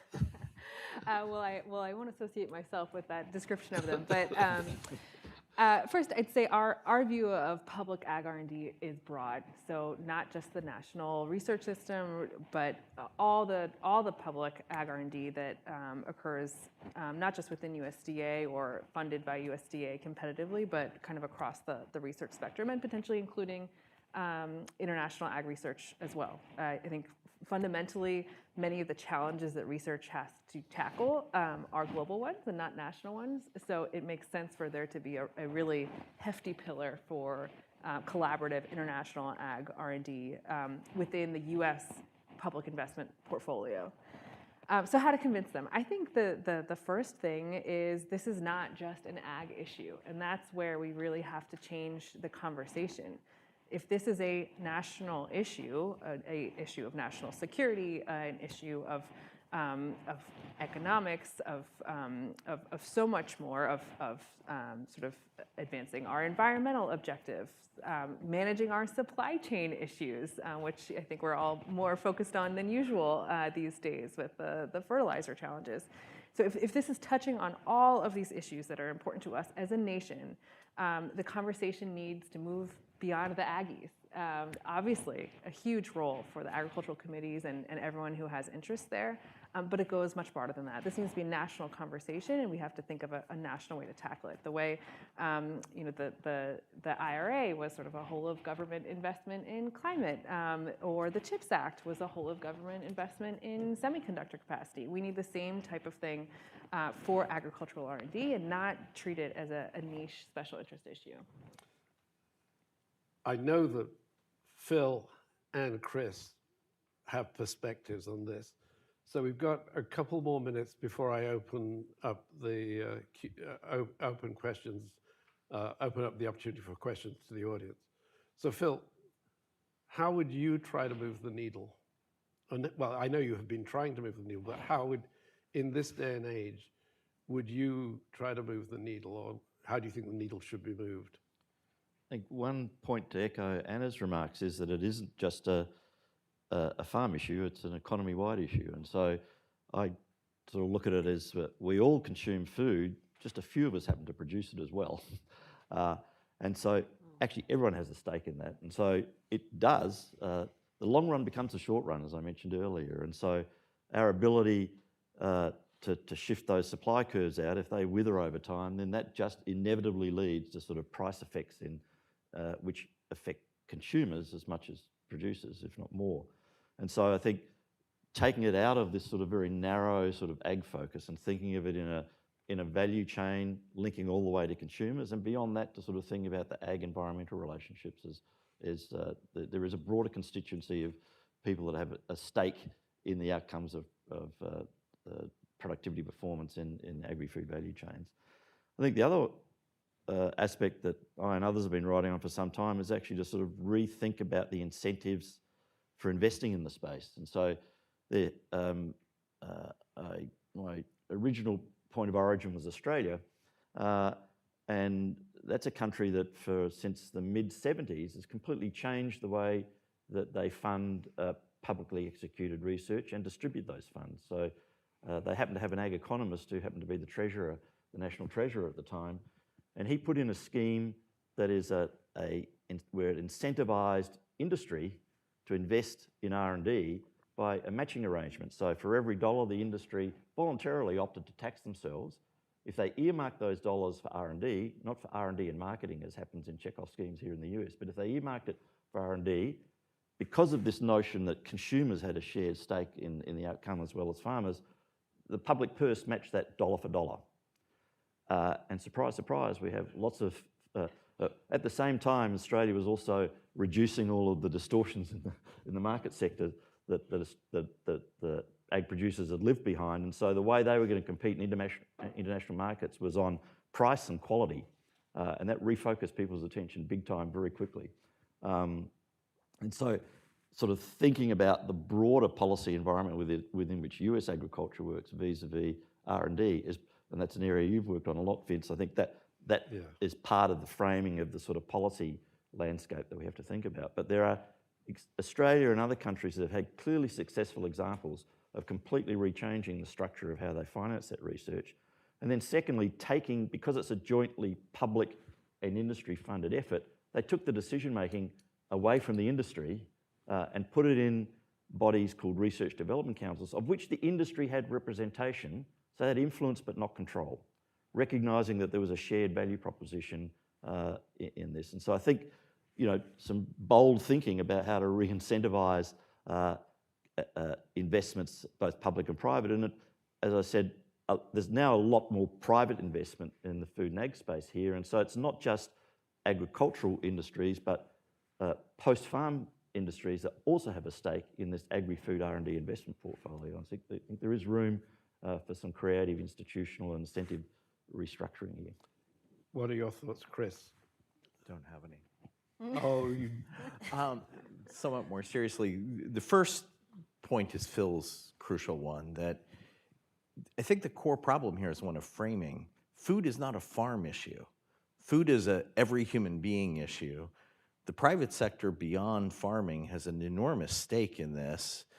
The Australian case is a really informative one. We've not done enough to try to really learn from and mimic its good parts. There have been a couple of underbelly pieces that Phil knows better than I do, but there's a lot to be learned by how to engage the private sector constructively in redirecting investments in ways that really benefit business and the broader population. And the other part of this is engaging the population to understand that food is fundamental to our health. I mean, the most basic part of this is dietary, obviously, and diet-related non-communicable diseases are by far the fastest rising part of the healthcare bill facing the United States, posing a real challenge to every jurisdiction, every pension program, and every company in the country that's trying to figure out how do we keep a lid on these costs as they explode. But it's also broader than that. I mean, did you know that the single largest source of suspended particulate air pollution, 2.5 PM air pollution, is associated with fertilizer use? It's the volatilization and the mixing in the atmosphere that comes from excessive fertilizer use. This is why precision agriculture is so important, is reducing excess application of fertilizer. Did you know that the source of the algal blooms that ruin your summer kayaking trip on a nice lake, that's almost entirely caused by runoff from agriculture? Just again, nutrient leaching into waterways that's promoting the growth of aquatic vegetation that doesn't look, feel, or smell very good and can actually be quite hazardous. And finally, zoonoses, these diseases that jump the species barrier from animals to humans. Since World War II, a large majority of those have agricultural origins. They come from agricultural expansion into wild lands where we encounter pathogens that humans just haven't had to deal with before, and through wet markets for bushmeat, bring those in. That's the source of Ebola. Remember 2014 and the scares we had about Ebola coming to the United States. A credible story behind the origins of COVID is wet markets, but it's also other things that jump the species boundary. I mean, avian flu, et cetera. We have a serious human health issue in the United States and around the world that has its origins in how we produce the food each of us eats every day. And if we don't come to grips with that through sustainable productivity growth of healthy foods, we're going to pay for it through much higher insurance premiums and much higher costs of care, especially later in life. I think as people start to appreciate the public health case for investments in sustainable productivity growth in healthy foods, we can start to change the coalitions a little bit and change the audience. So just to quickly summarize, and use a word that in Washington, D.C. is some now controversial for some unknown reason. You're talking about affordability, and you're talking about human health. And what about the farmers and their vested interest potentially in improved productivity? Is there a role there to make a case that farmers should care a lot more than they appear to do about R&D that improves productivity? You've got 1 minute, Phil. Yeah, I think having an understanding about the relationship between the public and private sectors is important in terms of the particular sort of riskier pre-commercialisation types of research that naturally fit, and if the appropriate funding is there, are done well within the public sector is key. And so I think a lot of farmers perhaps never have anything to do with the land-grant university or even perhaps the USDA and think that all of the technology that's delivered to them comes through the private sector. But that private technology, if you dig down, which I have in terms of some of the sort of technology invention chains, stands firmly on the shoulders often, not always, but often on public science. And at University of Minnesota, we've actually been engaging, I run a GEMS informatics center because one of the things we see is that the new currency of the realm is data. I mean, the most immediate product of R&D is actually data. As I pointed out, a big chunk of that data is now being produced by the private sector. So how do we think about changing incentive structures for pooling data for doing collective research? And so we, at Minnesota, we support 13 research consortia for the Foundation for Food and Agricultural Research, involving about 28 public and private companies working in their own sectors of interest where they've voluntarily agreed to pool their data, but we help manage access and use rights over that data to create the incentives to do that joint research, which without those sort of technical and practical infrastructure, that sort of disincentivizes that type of activity. So I think there is ways that we can actually drive a value proposition back to farms, and fundamentally their international competitiveness relies on how productive they are vis-a-vis their international competitors. And so to the extent we go off the productivity boil in the US, there is a vacuum that's going to be filled by other countries out there who are striving to get those same access to the same markets that US producers on the margin are exporting into. So.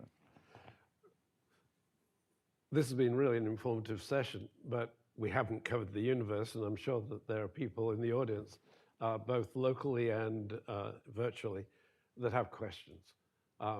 So, yes, you have to raise your hand. We're back in kindergarten. This gentleman right here.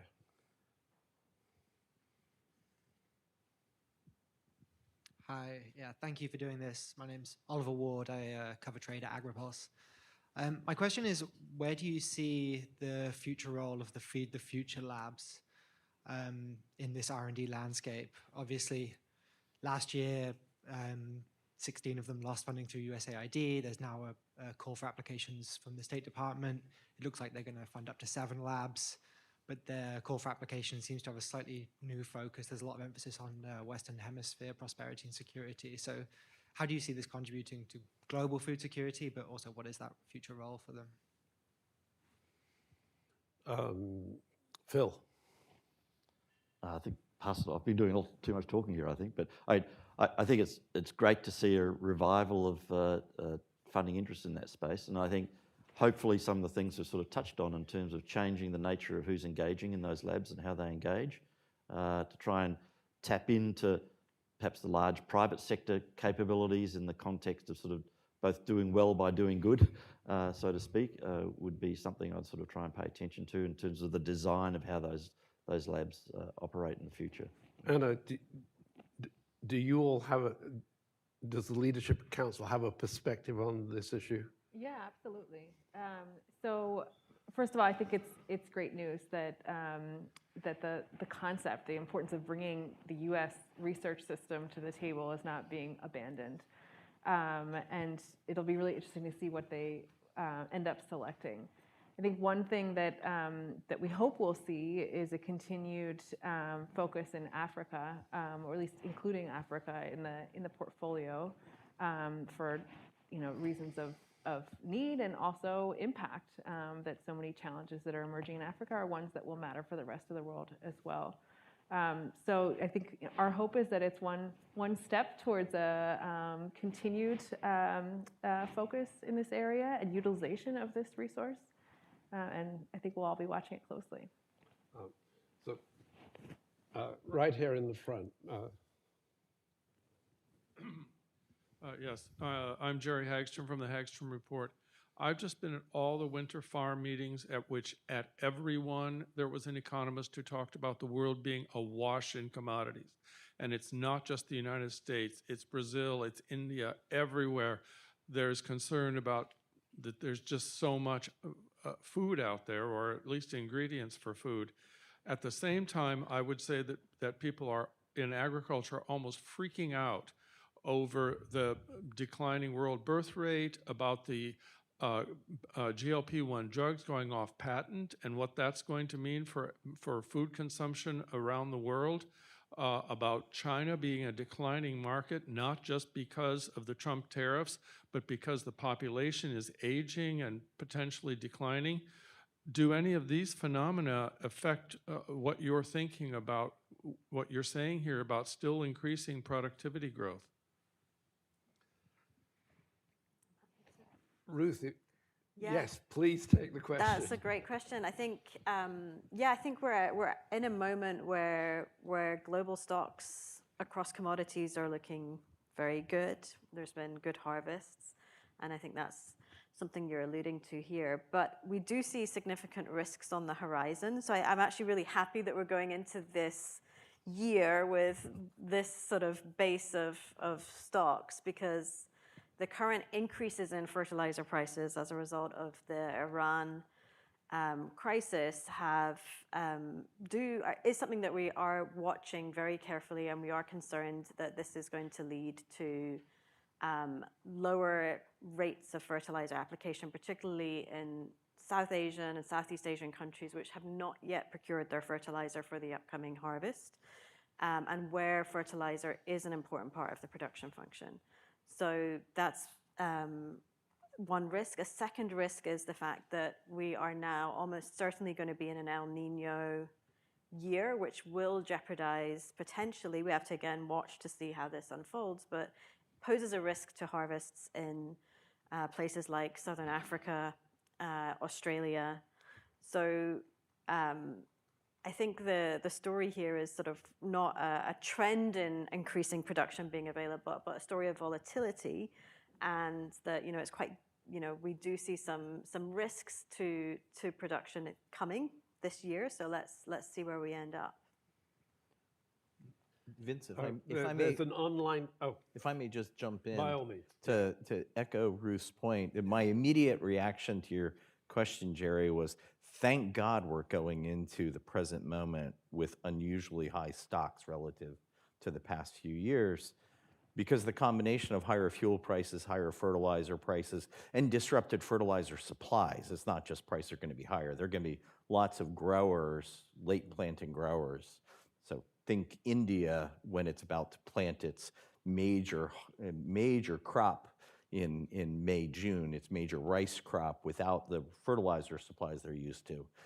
Thank goodness we're going in with relatively abundant supplies of maize, soy, wheat, and rice right now, because we face some major headwinds with that in El Nino. But the other key point you're making is exactly the point this panel's been making. So with GLP-1 drugs coming off patent, we can expect some significant reduction in food purchasing behavior in high-income and upper-middle-income countries. Those markets are going to shrink, not grow. With China aging and China's growth slowing, China is no longer the robust market, quite apart from trade policy issues. The markets are increasingly in sub-Saharan Africa and parts of Latin America and the Caribbean, where these value chain issues that Ruth talked about really loom very large. Solving the problems in the value chains of how do we both get inputs in to increase uptake of improved technologies to boost productivity, and how do we distribute that more effectively to populations that are increasingly in cities. Those are first-order challenges right now that are becoming ever more salient. And the surpluses are of the basic staples. It's of soy and corn and rice. It's not of raspberries. It's not of broccoli. It's not of the healthier foods, including animal source foods right now. We don't have an abundance. We're at a 30-year low in the beef stock population in the United States. So nutrient-rich foods, productivity growth, and focus on making the markets work much better in the low-income world, above all in Africa, are ever more important precisely because of this, and we're fortunate we got a little bit of a buffer for the coming year. There's an online question that is going to be shared with you. Yeah, this question comes from Zoe Niebauer, who is currently a volunteer with the Borgen Project. What sort of process exists that target food aid or economic agricultural development aid to places where there's a national security benefit to that aid? And is there a specific method of determining where this type of aid has the most profound security benefit? And if so, how is the type of aid specific to the security environment? All right, Chris, that is a question for you. Yeah, so most acute malnutrition is in areas facing conflict or the risk of conflict at a minimum. So most emergency food aid is flowing into zones where there's already conflict. So it's important to think about how is it we keep things from getting worse. You very rarely are going to prevent conflict from erupting through food aid distribution because it's much more often a response to conflict than a preemptive act. The evidence is mixed, but there is some decent suggestive evidence that where you can provide appropriate food aid delivered in timely fashion, and that usually means using commercial markets. It means usually cash-based food distributions, and there are ways to use U.S. commodities to generate the cash, but cash-based distributions can wind up enabling people to hunker down and to make it through a problem period. A lot of the real risk is when you start displacing people. Displaced people are unhappy people. They are also people who are hungrier and poorer. So by being able to get food aid in quickly, using commercial channels rather than forcing people to displace to IDP and refugee centers, we typically are able to keep populations in place, keep them healthier, and reduce the risk of radicalization in camps.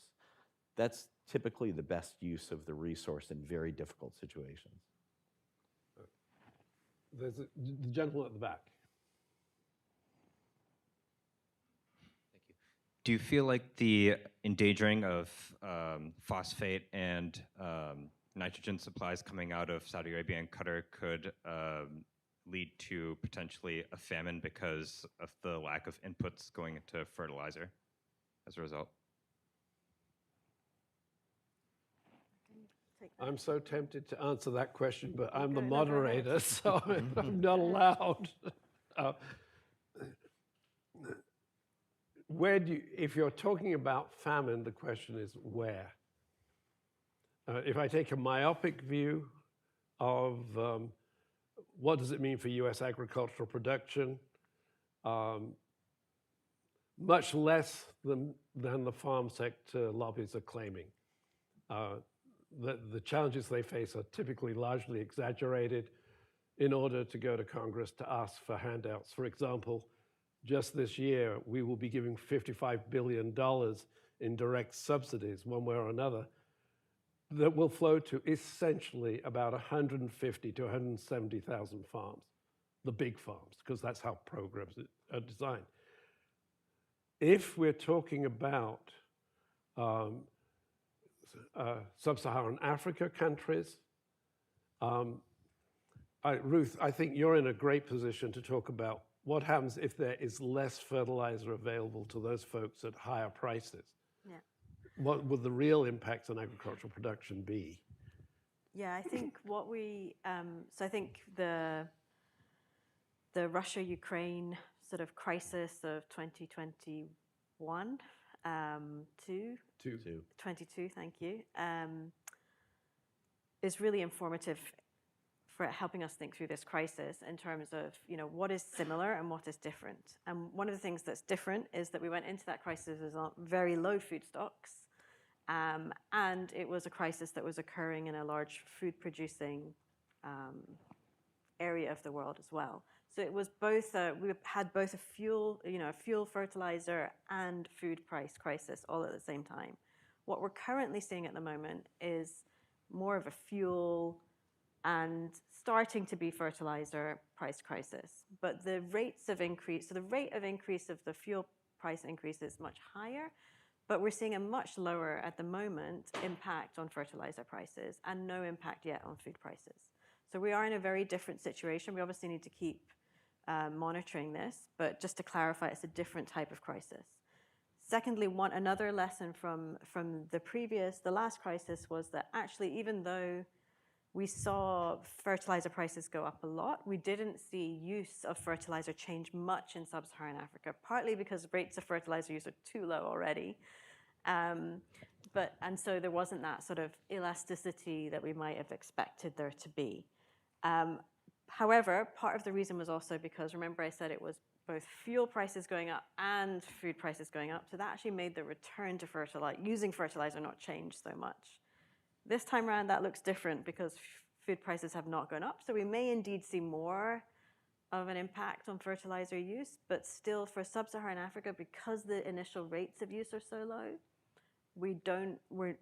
it might not be the big impact that we expect it to be there, and we might be wanting to watch more places like South Asia, Southeast Asia, where fertilizer use is much higher. Yes. This gentleman in front. Mine's a very simple question. Mine is a very simple question. Water. Are any of you concerned about the availability of water going into our future?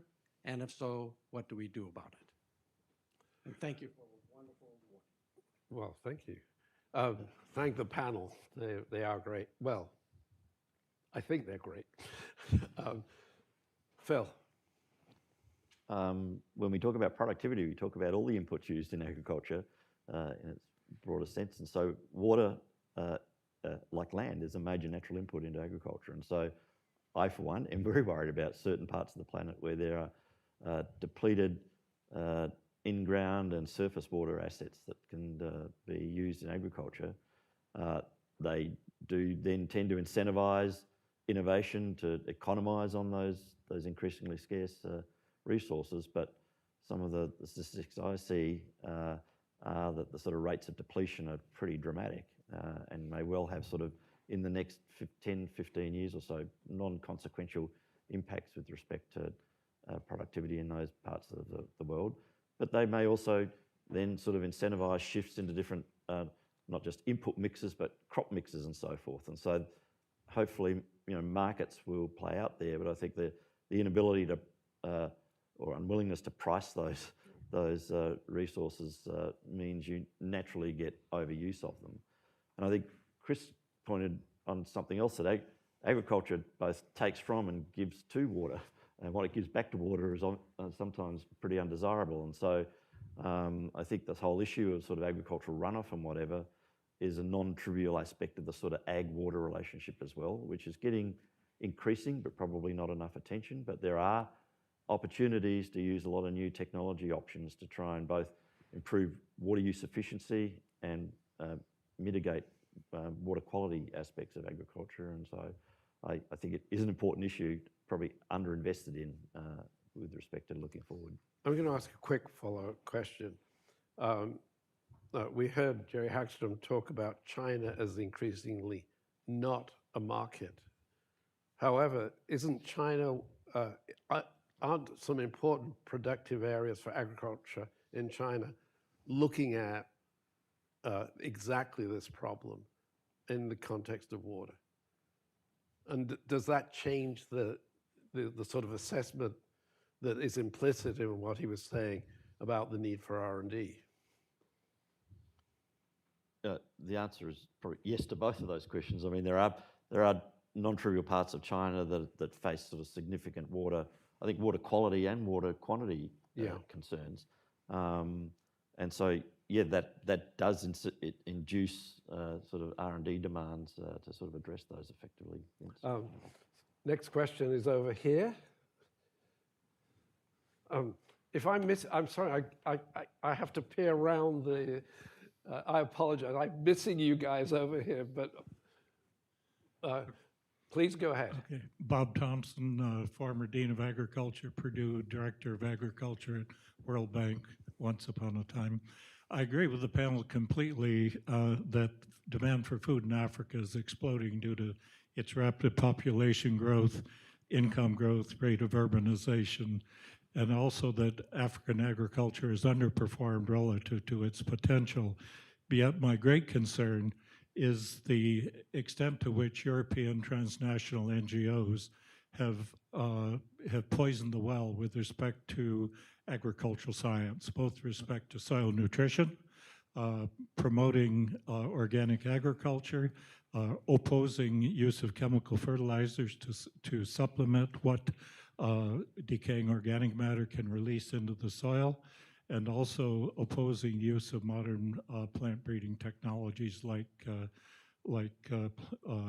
genetic engineering. Yes, we need more investment in agriculture research, But my sense is we're getting great fragmentation across everything from organic to some modern plant breeding technologies.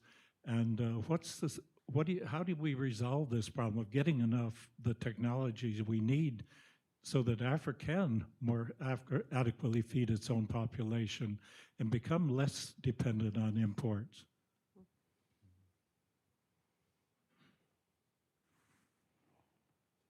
They're looking at me because I do trade and I write on regulatory issues, not inconsiderably in relation to the European Union. The answer is that the European Union internally is responding to interest groups who don't necessarily have the overall welfare focus of the community that they lie within, but want to pursue their own particular agendas and overweight certain aspects. And that we also have within the EU, and the EU is important here, decisions by the European Court of Justice 25 years ago that they have not had the courage to override in relation to the safety of modern plant breeding techniques. These are very complicated issues, and they deserve a whole session by themselves. But you're not, I completely agree with your concerns in relation to the European Union, which spans, and these sort of issues span beyond the EU, because you have African countries in particular that have strong historical links, who have adopted or tended to adopt the EU-wide approach to restricting innovation. I have two questions over here, and I've ignored them, and they're going to get the last words. So this gentleman, I'm pointing to you, yes? There was another person over here. Hopefully we'll have time. Good morning. My name is Zach. I'm a staff member here at AEI. I pulled up my master's thesis on my phone from years ago at the London School of Economics. I cited 80% of the stage, so it was pretty fun. One question I had that Dr. Thompson touched on is urbanization. At the turn of the century in sub-Saharan Africa, if I remember right, 33% of the population was living in cities. That's increased by 10% in the last 25 years. And so as you're talking about these concepts with R&D, with infrastructure, with trade, and the ability for food distribution networks, how does urbanization interact with that as people are going across the global south to Quito and Accra and Kuala Lumpur? How are you seeing that happen, and what direction do you see in the future? Who would like to take that question? So one of the implications of rapid urbanization in the global south, and mainly we're talking about Africa, Latin America has been heavily urbanized for a long time, is that the nature of what you're breeding for, where the technological change has to happen, shifts. It's not just raw increases in quantities produced per hectare yields. It's the transportability, the shelf life of products. So think about the R&D in the United States over the last 50 years in agriculture. Parts of it have been for improved yields. A lot of it has been for reduced agrochemicals inputs, things like varieties that could reduce the need for pesticide application. But much of it has been around providing products that are high return, that can get through the distribution channel reliably, reducing loss and waste, and providing consumers at the end of the retail chain or in restaurants with products that are really appealing to them. So modern varieties of fruits and vegetables are bred less for yield now than they are for the value chain and the various attributes that consumers want and will pay for when they finally go to a restaurant or a grocery store, and thus what all of the middlemen are willing to pay the farmer for. That's where an awful lot of the R&D has been focused. In the United States, most private R&D, Phil will correct me if I'm wrong, I'm quite sure, but most R&D is actually by food companies, not by agro-input companies. They're looking at the final consumers, who are largely urban. I can take one more question. The gentleman way at the back. Thank you very much. Thank you very much for the insightful comments. My name is Mark Sonnenberg. I'm the agriculture attaché of the Netherlands here in DC. My question is about financing and investments. I'm very happy that you all touched upon the need for investments in agricultural R&D. But as Ruth alluded to at the end of her opening statement, just as important is the investment in the results of that agricultural R&D.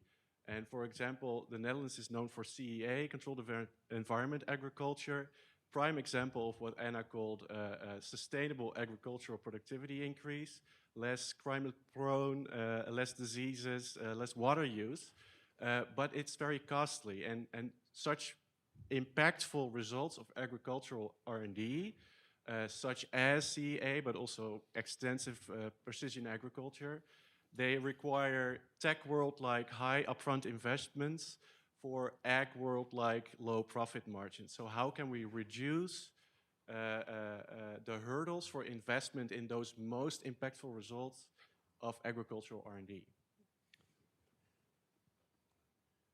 Anna, what does your council perceive to be the way forward in relation to that issue? Oh, well, I was going to turn it to you as our subsidy expert, but I think this comes down to policy choices and incentivizing things. We've discussed, there is a large world of public funding available, and then the question is, how do we prioritize it?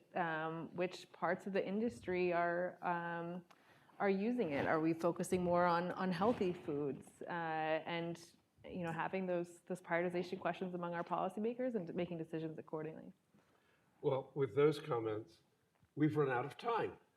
We haven't run out of questions, which is a delight. And that's because we have such an excellent panel who are sharing such important ideas.